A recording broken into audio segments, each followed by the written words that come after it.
मेरे परम रहस्य युक्त वचनों को तू फिर भी घोड़ावड़ी बुद्ध हाँ पूज्य में बुद्ध हो ज्ञान हाँ क्योंकि तू मेरा अतिशय प्रिय है, इससे यह परम हितकारक वचन मैं तेरे लिए कहूँगा।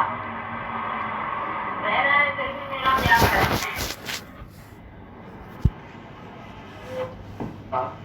भक्ति कर, मैं आत्मा की भक्ति कर, मैं जो आत्मा हूँ तो बराबर है पर ये गुरु कॾहिं कोन चवंदो त मां ही कपिड़ा पाईंदड़ मां अहिड़ो ईअं कोन चवंदो हाँ ब्रैकेट में अपने घर का क्रम में आएगा तो गुरु का कहना मानेगा ना फिर गुरु ही तुमको आत्मा में सिखाएगा। ये सच्ची बात है। भाई मेरा भगत बनो, मेरी शरण में आओ, तो मेरी बात समझो, मैं जो हूँ जितना हूँ जैसा हूँ, मेरी गंभीरता उदारता ये जो गुण है, ये जो साकार में गुण है, ये साकार का गुण भी इसी तरह से जानो तो तुम भी ऐसा हो जाएगा। जैसे जैसे मेरे को जानेगा तुम भी इतना बड़ा हो जाएगा। जब गुरु को जानेगा ये कैसे भगवान है, कैसे निराकार है, क्या क्या इसमें गुण है, गुण होते हुए भी वो निर्गुण है, वही निराकार है, वही साकार है, वही एक ब्रह्म है और ब्रह्म से वही शरीर धारण करके आया है, हमारे लिए ही आया है, हमारा उद्धार करने के लिए आया है। इतना जब ये विश्वास गुरु में आएगा तभी तो हम गुरु की बात मानेगा ना। ये तो सच्ची बात है। ऐसा ही कहा भगवान अर्जुन को, मन बुद्धि मेरे को अर्पण कर, अपनी मत न चलाओ, मेरी सलाह पर चलो, मैं जो सबका हित करने वाला हूँ, तुम्हारा भी हित करूंगा, तुम्हारे भी फायदे के लिए बोलता हूँ, तो मेरी मानो। इसी ख्याल से बोलता है कि भक्ति करो, प्यार करो और सर्व में मेरे को देखो, वास्तविक सर्व मैं ही सब जगह हूँ, तेरे में भी मैं ही बैठा हूँ और साकार का निराकार जो मैं हूँ, मैं जो निराकार से साकार होके आया हूँ तुम्हारे लिए, इसलिए मेरी बात मानो, क्योंकि तुम मेरा सखा है, तुम मेरा दोस्त है, तुम मेरा प्रिय है। इसके लिए मैंने इतना ज्ञान तुम्हारे लिए बोला, तुम्हारे उद्धार के लिए बोला, तो भी तुम नहीं मानता है, तभी भगवान को फिर दुख होता है। मैं इतना तुमको प्यार भी करता है, इतना तुमको प्यार से समझाता है, इतना गूढ़ में गूढ़ ज्ञान तुमको बताया है, शास्त्रों में वेदों में संतों के साथ वो बात भी नहीं है, ऐसा ज्ञान मैंने तुम्हारे लिए बोला। तुम्हारा रथ भी संभालता हूँ, तुम्हारा घोड़ा भी संभालता हूँ, तुम्हारा कोच मैं भी बन के बैठा हूँ, तो भी तुम नहीं सुधरता है, तो भी तुम नहीं मानता है। इसके लिए बार बार उसको बोलता है मेरी शरण में आओ, तो मैं तुमको प्रतिज्ञा करता हूँ कि जन्म मरण की टक्कर से तुमको छुड़ाऊंगा। हम भक्तों के भक्त हमारे, तुम मेरा भगत बनो तो मैं तुम्हारे ऊपर इतनी कृपा करूंगा जो तुमको जन्म मरण की टक्कर से छुड़ाऊंगा। ऐसा भगवान प्रतिज्ञा करता है भगत के लिए।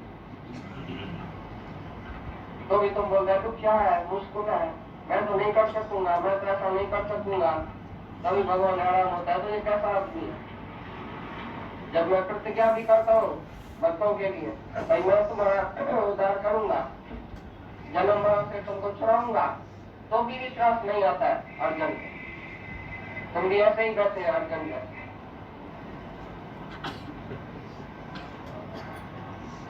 इसलिए सर्व धर्मों को सर्व धर्मों को अर्थात संपूर्ण कर्मों के आश्रय को त्याग कर केवल एक मुझ सच्चिदानंद घन वासुदेव परमात्मा की ही अनन्य शरण को प्राप्त हो। मैं तेरे को संपूर्ण पापों से मुक्त कर दूंगा, तू शोक मत कर। आत्मा की शरण लियो, बाकी कोई भी तुम्हारा धर्म फर्ज दुनिया में नहीं है। एक ही पहले आत्मा की शरण लियो कि मैं कौन हूँ, मैं क्या हूँ। जिसने ऐसा समझा, जिसने अपने को जाना, अपनी आत्मा को जाना, भगवान को जाना, जहाँ तक भगवान को देखा, वो बाकी कौन सा फर्ज धर्म करेगा। पहला नंबर फर्ज धर्म यही है, सब धर्म छोड़ के पहले आत्मा को पहचाना। आत्मा को नहीं जानेगा तो जरूर सब पाप तुमको लगेगा, चाहे कितना भी तुम फर्ज धर्म मर्यादा ड्यूटी दान पुण्य सब कर्म करो, खाली आत्मा को नहीं जाना सीधा नर्क में सब पाप तुमको लगेगा। लेकिन सब धर्म छोड़ के एक आत्मा की शरण में आ जाओ तो मैं तुमको सभी छुड़ा दूंगा।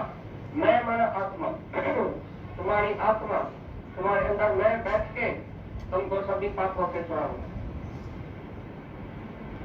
बाकी कोई भी फर्ज धर्म बचा नहीं, जिसने अपनी आत्मा को जाना उसके लिए कोई फर्ज धर्म नहीं है। बाकी पहला फर्ज धर्म ये है, अपने आप को जानो। ये मनुष्य देह मिली अपने उद्धार के लिए।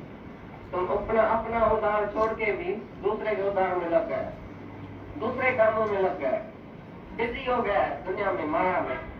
ये करना है, ये करना है, ये करना है, ये धर्म है, ये फर्ज है। अभी अपना आप पहचानना और अपने आप का उद्धार करना ये तुम्हारा फर्ज नहीं है। पहले अपना उद्धार है, सारी दुनिया मर के खत्म हो जाए, खलास हो जाए, कोई भी तुम्हारा धर्म फर्ज बाकी नहीं है। पहला फर्ज है टू नो दैट सेल्फ। तुमने अपने आप को जाना, भगवान को जाना, जहाँ तक भगवान देखा, सबके लिए प्यार रखा अंदर में, सबके हित के लिए जिया, तुम निष्काम है। जो तुमको करना है वो तुमने नहीं किया, बाकी जो नहीं करना है वो तुमने किया। कितना भी तुमने फर्ज धर्म पालन किया, तुम जो भी बैठे हैं मर्यादा पुरुषोत्तम है, फर्ज भी किया है, कुछ भी किया, सब कुछ किया, तो भी इधर आने की जरूरत क्यों पड़ी? क्यों उधर शांति नहीं आई? बड़ा पूरा नहीं हुआ ना। कितना भी तुमने उधर उदम किया, क्या भी किया, अपने को साफ किया, मर्यादा किया, तो भी शांति तो नहीं थी। शांति किस बात में है? तो जो पहले काम करना था तुमने नहीं किया, पहले जाके दूसरा काम किया। अभी आए अपने जो सत्कर्म है, जो सच्चा कर्म है, वो अभी शुरू हुआ है। जो लक्ष्य है तुम्हारा, एम तुम्हारा है, उसके लिए तो अभी पुरुषार्थ किया तुमने। भाई सारी उम्र क्या किया? जल्दी पड़ी थी, दौड़ भाग पड़ी थी माया। ये करना है, ये मरना है, ये धरना है, ये बनाना है, ये बिगाड़ना है, ये इधर जाना है, उधर जाना है। मेरे को जरूरी काम है दुनिया में, भाग दौड़ कर रहे थे, जरूरी काम है माया में। ये जरूरी काम जो था वो तुमने छोड़ दिया। तो सब धर्म फर्ज छोड़ के माम एकम शरणम व्रज, मैं जो एक ही भगवान हूँ, आत्मा हूँ, आत्मा की शरण लियो।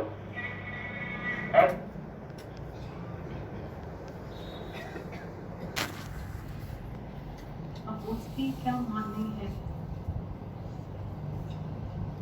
गीता भगवान बहुत अच्छी बात बोल रहे थे कि तुम्हारा स्वभाव जो है, अभी हम यहाँ बैठे, अभी हम यहाँ से जाएंगे, जिसका जो स्वभाव है वो उससे कर्म करे। इसको भी हम डिनाई नहीं कर सकते कि जो जिसका स्वभाव है वो उसके अंदर से निकलेगा। इसलिए बोला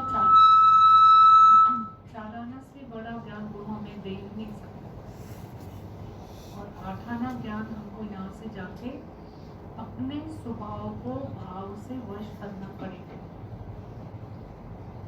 ज्ञानी अपने स्वभाव को भाव से वश करता है, पर अज्ञानी नहीं। फिर हम यह थॉट क्यों करें कि ये अपने को बदले? तो सीधी बात आ गई, अज्ञानी नहीं बदल सकता, उनको अपने स्वभाव को बदलना, भाव से वश करना। अब मतलब ये हो गया कि सारी दुनिया से हमारी नजर हट गई, अब नजर आ गई अपनी फाइल पे, हम अपनी फाइल को उठाएं। और अब इस स्वभाव को हम वश में कैसे करेंगे?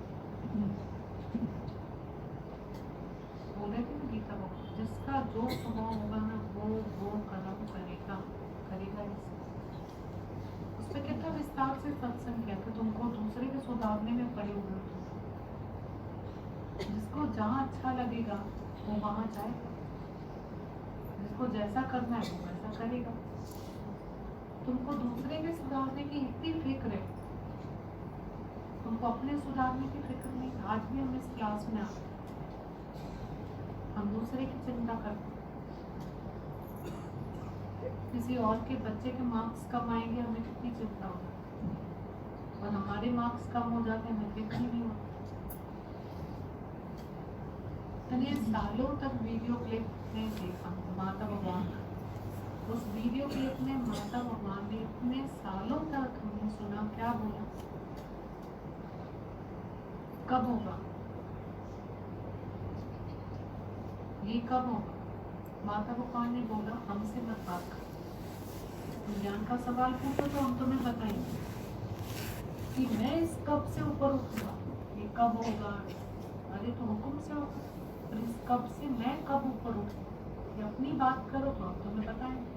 अब तुमको जो ये कब हो, अब वो गुरु बोलता है मैं कोई फिक्सराइजर थोड़ी हूँ तुमको ये बताऊंगा, हुक्म होगा, मतलब कब होगा, तो ज्ञान की बात है। तो माता भगवान ने बोला उस धन के तो पीछे तुम पड़े, सब कर लिए, यहाँ पे बैठती है। फर्स्ट बात यही है, जैसे बोला डॉक्टर ने बोला अभी सब गए सत्संग, बोला फर्स्ट बात यही, ज्ञान अग्नि ये जलाओगे तो लगता है कर्मा। फिर अभी यहाँ तक भी नहीं रुक गए कि ये अग्नि जलाओगे कि सब अभी गए, तो ये भी इम्पोर्टेंट है। सिक्के का दूसरा पहलू है ज्ञान अग्नि जलता है कर्मा वश करते, सिक्के का दूसरा पहलू है सब इंद्रियों का भ्रमण चलता है, तो हमारा कोई भी कर्म खातिर नहीं है। ज्ञान अग्नि जलता है कर्मा, कि सब इंद्रियों का ब्रह्मचार्य होगा। पर यहाँ हम आके बैठेंगे नहीं, और हमारा स्वभाव तो काम करे, वही काम करेंगे। ज्ञान का मतलब क्या होता है? मन और इंद्रियों के नियंत्रण, मतलब में बहुत परहेज होना चाहिए, डर होना चाहिए, सदगुरु मांगेगा हिसाब, देना पड़ेगा जवाब, मन को बताइए कोई सत्संग में आए। हमारे में ना परहेज नहीं है, मतलब परहेज बहुत इम्पोर्टेंट है। हमारी आंखें क्या देखती है, हमारे कान क्या सुनते हैं, हमारा मुंह क्या बोलता है। हमने किसी भी कर्म का आरंभ छोड़, आरंभ किसी भी कर्म के हम आरंभी बनते छोड़ा,